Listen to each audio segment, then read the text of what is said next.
What do you wait to see in order to pull the trigger and enter? Just a momentum shift after an imbalance pullback? I'm trying to get an understanding of that. To pull the trigger to me is all about, I mean, it's multi-layered leading up to pulling the trigger. So the mental model in my mind here is a little gray to specifically answer, because there's the time where there's like on a chronological order, like time here. There's the initial idea generation type phase. And then there is the, it could be setting up phase, which I think is going to be based on, this is a lot of narrative type stuff. Setting up is going to be maybe like acceptance pictures in there. DVA makes sense, right?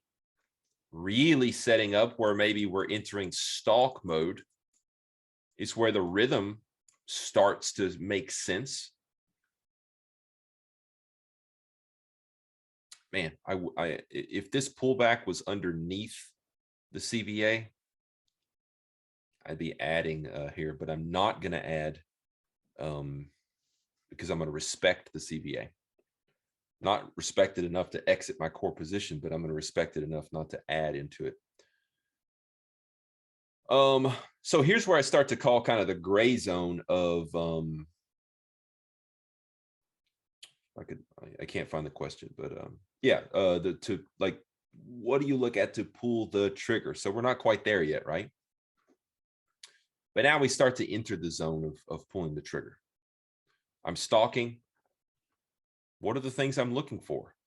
I'm monitoring order flow. I'm monitoring price action patterns, right?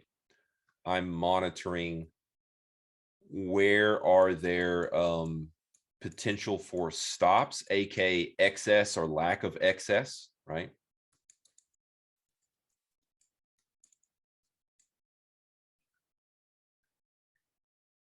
And finally, momentum. And let's call it speed of tape, which is a form of momentum, kind of, right? Well, not technically, but the way I mean it, it is. So these are the things I start to consider, right? I'm still considering DVA. I still understand what the narrative is saying. I understand where we are in rhythm. But now within all of that, that becomes like contextual.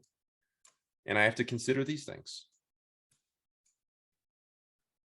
And so to really pull the trigger, in fact, order flow, price action patterns, stops, and where there's excess, that then becomes almost contextual.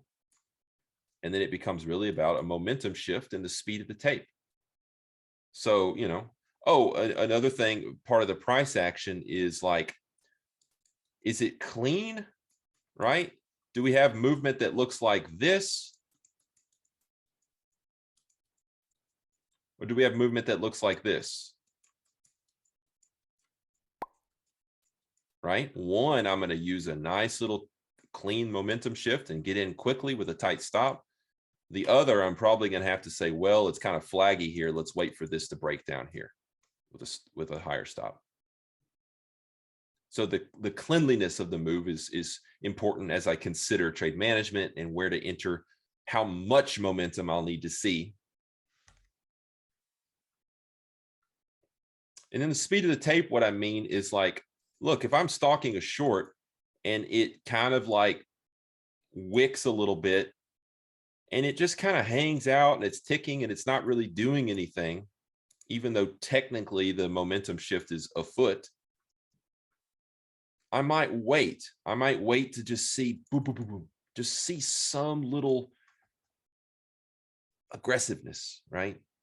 People getting out of the way, people aggressively entering. So that's what I mean by kind of speed of the tape.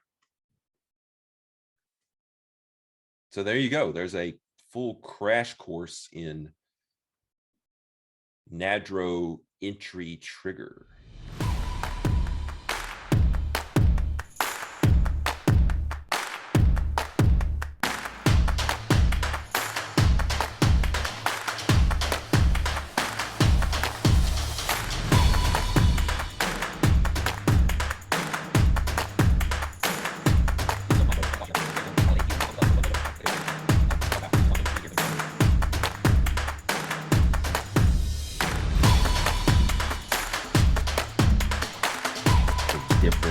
conditions.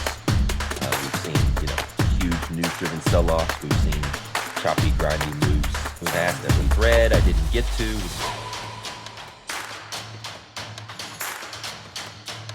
So if we're gonna go with our little imbalanced pullback here, maybe this like the RTH one. Priority number one, looking for right? ETH, And this profile is somewhat